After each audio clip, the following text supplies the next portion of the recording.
जो ही पहले दो आदमी अंदर पहुंचे, उन्होंने पिछले वालों को बताया और पिछले वालों ने कले के बाहर तक पैगाम पहुंचा दिया कि संग बारी रोक दी जाए। एक तो ये दो बुद्ध इनके साथ थे जो बाहर आए थे और इनका एक साथी अंदर इनके इंतजार में खड़ा था।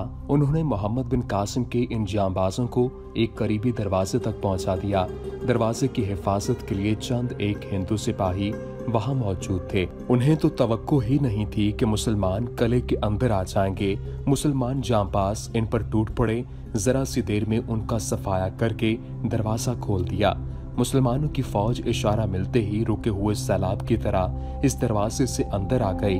फिर एक और दरवाजा खोल लिया गया। राजा दाहिर के भतीजे बजराय ने बौखलाहट की हालत में मुकाबला करने की कोशिश की, लेकिन वो अब हारी हुई जंग लड़ रहा था और वो दरअसल भाग निकलने के जतन कर रहा था। सूरज की पहली किरणों ने देखा कि सेविस्तान के दरवाजे के ऊपर एक बुर्ज पर मोहम्मद बिन कासिम का इस्लामी परचम लहरा रहा था। आप देख रहे हैं डेली जमील सीरीज फातेह सिंध मोहम्मद बिन कासिम सीरीज की ये 27वीं एपिसोड है। जब बजराय के फौजियों की पकड़ धकड़ शुरू हुई तो बजराय कहीं नजर न आया। उसके फौजियों ने बताया कि बजराय अपनी बीवियों और खानदान के दूसरे अफराद के साथ रुतों पर सूरज निकलने से पहले बड़े दरवाजे से निकल गया था। मोहम्मद बिन कासिम ने इसके ताकुब का हुक्म दिया, लेकिन सेविस्तान के कलेदार ने बताया कि वो रास्ते में नहीं मिलेगा क्योंकि वो अब तक सीसम पहुंच चुका होगा। मोहम्मद बिन कासिम ने बजराय की फौज के उन कमांडरों को इकट्ठा किया जो भाग नहीं सके थे। उन्हें कहो कि मुझे वो आदमी दे दें जिन्होंने हमारी मंजनीक चुराई थी और हमारे 4 मुजाहिदों को कत्ल किया था। मोहम्मद बिन कासिम ने कहा, अगर ये पसो पेश करते हैं तो इन सब की गर्दनें काट दो और इनके घरों का तमाम मालो असबाब माले गनीमत में रख लो। शोबान सकफी इन कमांडरों से मुखातिब हुआ और उन्हें मोहम्मद बिन कासिम का हुक्म सुनाया और ये भी कहा कि उन्हें ला इल्मी का इजहार करने की सूरत में फौरन कत्ल नहीं किया जाएगा, बल्कि उनके हाथ पांव बांधकर और जमीन पर लटाकर इन पर घोड़े दौड़ाए जाएंगे। इन कमांडरों ने बता दिया कि मंजनीक चुराने और मुसलमान सिपाहियों को कत्ल करने वाले कौन थे। तमाम हिंदू फौजी अब जंगी कैदी थे। उन्हें एक तरफ बिठा दिया गया था। उनमें से 10 आदमियों को उठाकर मोहम्मद बिन कासिम के सामने खड़ा कर दिया गया। उनकी तादाद 14 थी, सिर्फ 10 मौजूद थे और 4 भाग गए थे। उनके साथ इस ग्रुप के इंचार्ज के तौर पर एक कमांडर गया था। उसने खुद ही अपने आप को पेश कर दिया। इनके बयानात से मालूम हुआ कि मंजनीक की चोरी की स्कीम राजा ताहिर और उसके वजीर बदीमन ने बनाई थी और ये काम बजराय के सुपुर्द किया था। बजराय ने अपने मुंतखब इंतहाई दलेर फौजी इस काम पर मामूर किए थे और इनका एक कमांडर जो तजुर्बेकार सालार था उनके साथ भेजा था। इनके एक जासूस ने बताया था कि कुछ मंजनीकें अभी तक कश्तियों में रखी हुई हैं और कश्तियां दरिया के किनारे पर बंधी हुई हैं। जासूस ने यह भी बताया था कि वहां 4 आदमी पहरे के लिए एक खैमे में मौजूद रहते हैं। 14 आदमी एक कमांडर के साथ घोड़ों पर दूर का चक्कर काट कर नैरून से दूर दूर इस जगह पहुंचे जहां दरियाए साकरा में मंजनीकों वाली कश्तियां बंधी हुई थीं। इनमें से 2 आदमी आम से मुसाफिरों के भेष में कश्तियों के पहरेदारों के पास गए। हम आपको आपके खुदा का वास्ता देते हैं कि हमारी मदद करें।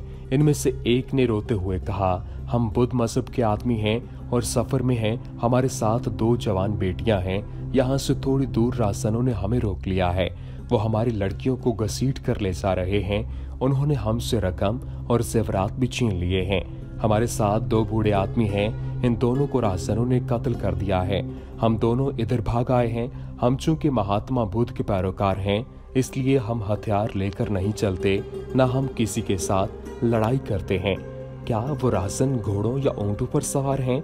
अरबी पहरेदारों ने पूछा। नहीं, उन्हें जवाब मिला, वो पैदल जा रहे हैं। हमने सुना है कि मुसलमान मजलूमों की मदद करते हैं और जालिमों को कत्ल कर देते हैं। अब यहाँ आपकी बादशाही है, हमारी मदद करें। इन हिंदू फौजियों ने जो बहरूपिये थे मजलूमियत की ऐसी अदाकारी की कि अरबी पहरेदारों को जोश आ गया।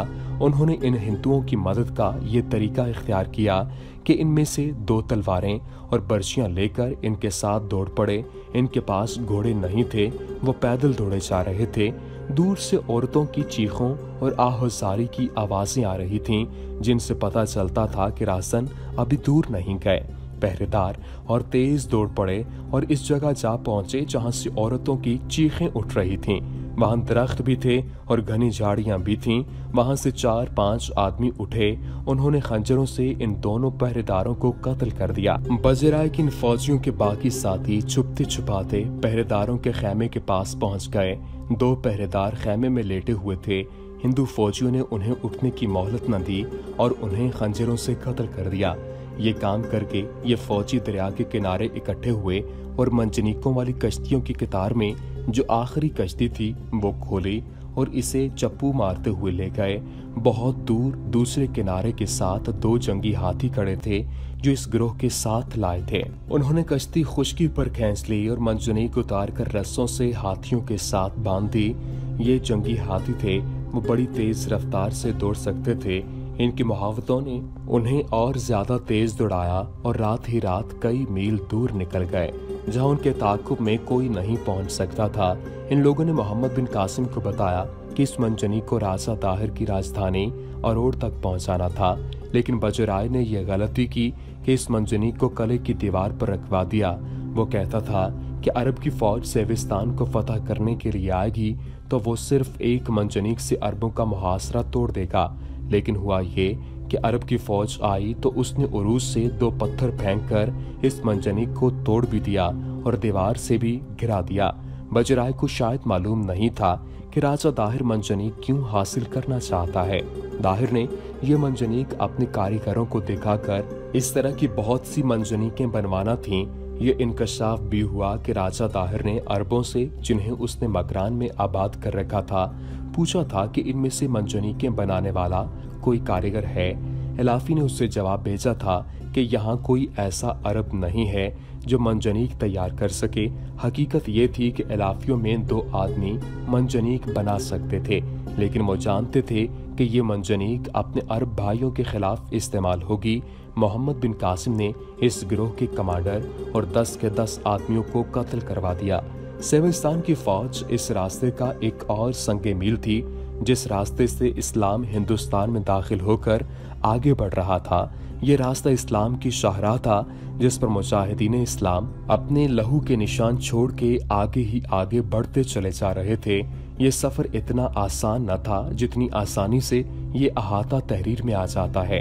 ये बड़ा ही कठिन सफर था। सरजमीन अरब के सुपूत हिंदुस्तान की रेत में शहीद होकर दफन हो रहे थे। कोई यहाँ कोई वहाँ। अरब के बच्चे यतीम हो रहे थे, सुहागन बेवा हो रही थीं। वो मुल्क गिरी की हवस लेकर नहीं आए थे, ना वो लूट मार के लिए आए थे, ना उन्हें जाहो जलाल और जरो जवाहरात से प्यार था। वो मफतू इलाकों को देते ज्यादा, वहाँ से लेते बहुत कम थे। उनका हुस्न अखलाक दुश्मन के दिलों के झंडे सरनगू कर देता था। इस्लाम के ये सरफरोश जिस्मों को नहीं दिलों को फतह कर रहे थे। दिल तलवार से नहीं प्यार से फतह हुआ करते हैं। मफतू इसी फाते को फाते आजम कहते हैं जो उनके दिलों को फतह कर लेते हैं। इन मुजाहिदीन का तो ये आलम था कि बनी नौ इंसान के लिए रेशमो कम ख्वाब की तरह नरमो गुदाज थे, लेकिन राजा ताहिर जैसे इस्लाम दुश्मन और अय्यार बादशाहों के लिए सरापा फौलाद थे और आसमानी बिजलियों की तरह उसके लश्कर और उसकी शहनशाहियत पर गिरते थे। तारीख़ इस्लाम का कमसिन सिपा सालार मोहम्मद बिन कासिम अभी सेविस्तान में ही था। पहले बताया जा चुका है कि सेविस्तान वही जगह है जो आजकल 7 शरीफ कहलाती है। उसने आगे बढ़ना था, लेकिन मुसलमान सालारों का ये उसूल रहा है कि जिस शहर को ये फतह करते थे वहाँ के नज़्म व नसक और इंतज़ामिया को मजबूत बुनियादों पर उस्तवार करके आगे बढ़ते थे। उनका उसूल ये भी था कि इंतज़ामिया को ऐसे खतूत पर चलाया जाए कि हुकूमत को महसूलात का भी नुकसान ना हो और मफतूहा शहर के आवाम पर भी माली बोझ ना पड़े और साथ ही उन्हें अदलो इंसाफ भी मिले। इनके इन्हीं उसूलों ने इस्लाम को मकबूल आम मजहब बना दिया। जाहिर है ऐसे इंतजामात में और अमाले मुकर्रर करने में वक्त लगता है। इन इंतजामात की खातिर मोहम्मद बिन कासिम को सेविस्तान में रुकना पड़ा। उसने हुज्जाज बिन यूसुफ के नाम पैगाम लिखवाया जिसमें सेविस्तान की फतह की खुशखबरी दी और अपनी फौज के अहवाल कवायद भी लिखे, यानी ये कि उसके साथ कितनी नफरी सवार और प्यादा रह गई है, कितने शदीद जख्मी होकर बेकार और कितने शहीद हो चुके हैं। अपने हथियार और रसद की कैफियत भी लिखी। फिर उसने लिखा कि दुश्मन के कले कहाँ कहाँ हैं जो फतह करने हैं और दुश्मन की फौज कहाँ कहाँ है।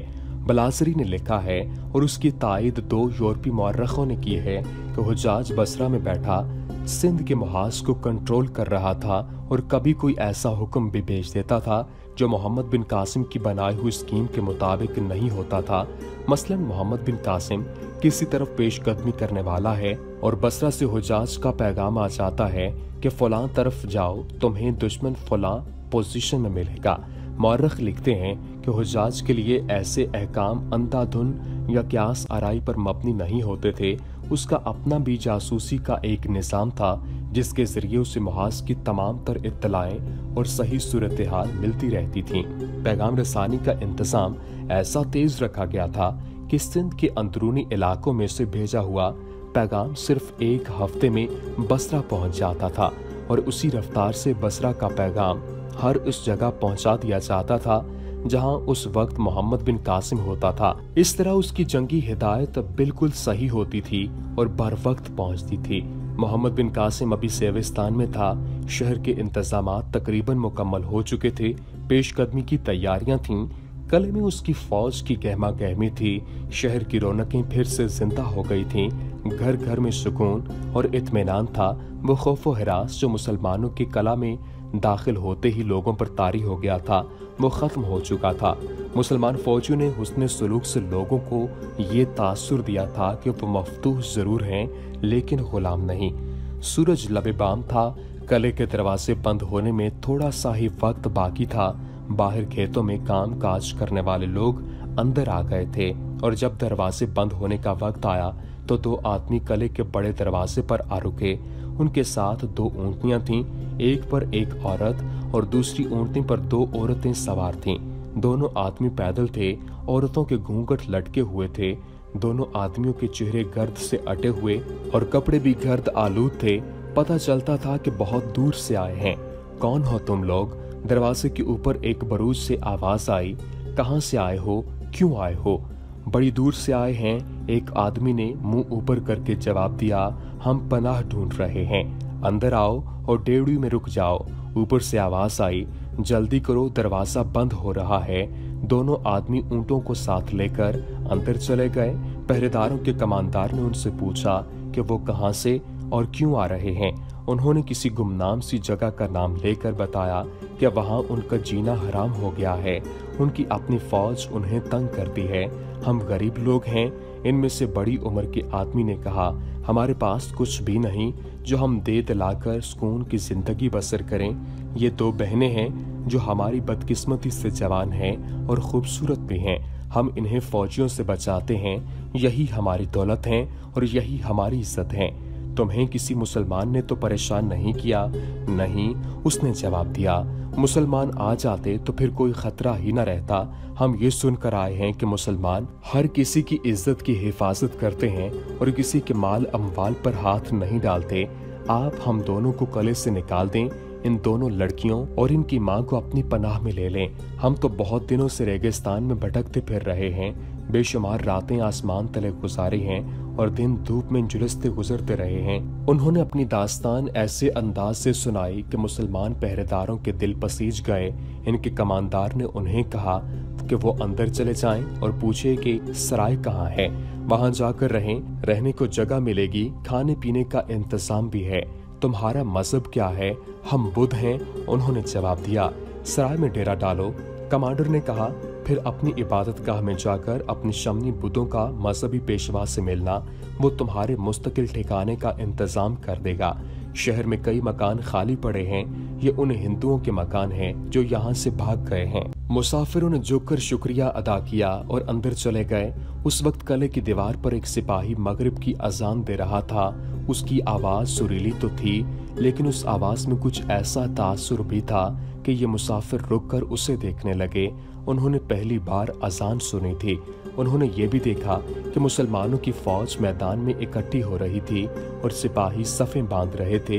ये मुसाफिर वहां से दूर हट गए और देखने लगे कि ये मुसलमान क्या करने वाले हैं। उन्होंने ये भी देखा कि जब अजान हो रही थी तो इतनी ज्यादा फौज में से कोई जरा सी भी आवाज नहीं उठी थी। जो ही अजान खत्म हुई, फौजियों की आवाज सुनाई देने लगी।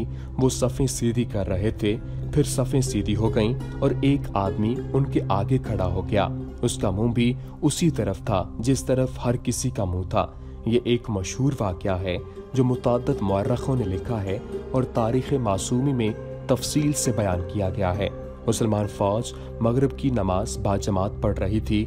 उस वक्त के दस्तूर के मुताबिक मोहम्मद बिन कासिम इमामत के फ़राइज़ अंजाम दे रहा था। मोहम्मद बिन कासिम की आवाज़ में भी एक ख़ास किस्म की सौज थी और ये आवाज़ बड़ी जानदार थी।